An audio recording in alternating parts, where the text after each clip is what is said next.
Pagbalik sa bansa mula sa ASEAN Summit sa Singapore, nanindigan si Pangulong Duterte na pauuwi na niya ang mahigit 250,000 OFW sa Kuwait. Hindi na raw kasi matutupad ang binabalangkas na Memorandum of Understanding ng Pilipinas at Kuwait para sa proteksyon ng mga OFW.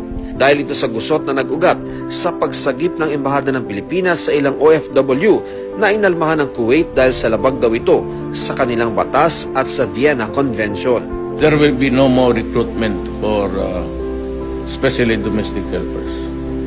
Wala na.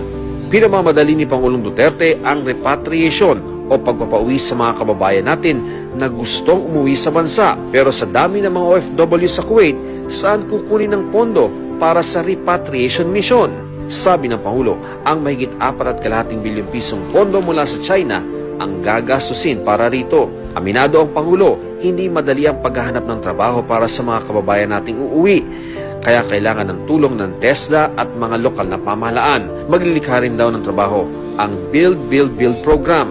Pero aminado ang Pangulo na tinitingnan pa rin niya ang iba pang mga bansang pwedeng puntahan ng mga Pilipino para magtrabaho.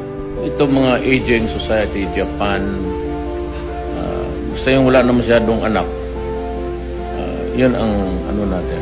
There would be a lot of caregivers. TESDA can come in actually and teach them out.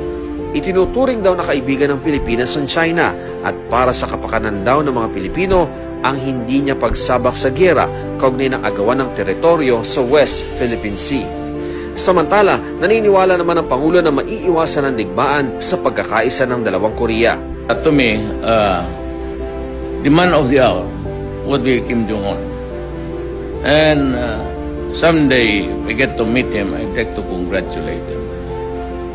Sabihin ko sa kanya, believe ako sa iyo. Marunong ka mag-timing.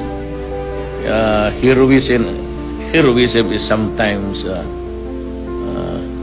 left to chance, otherwise it's purposely timed. Marunong si Angkay. Ituring na lang niya ako isang kaibigan. Ibinalita rin ng Pangulo na wala ng kota sa pag-aangkat ng bigas. Ito raw ang mainam na solusyon para mapunong muli ang warehouse ng NFA. Kapag maraming supply, mas mura raw ang bigas. Pero bawal daw ang pag-aangkat kung panahon ng ani para protektahan naman ang mga lokal na magsasaka. Punuin mo yung bodega mo. Ang inventory ko, gusto ko full house lahat.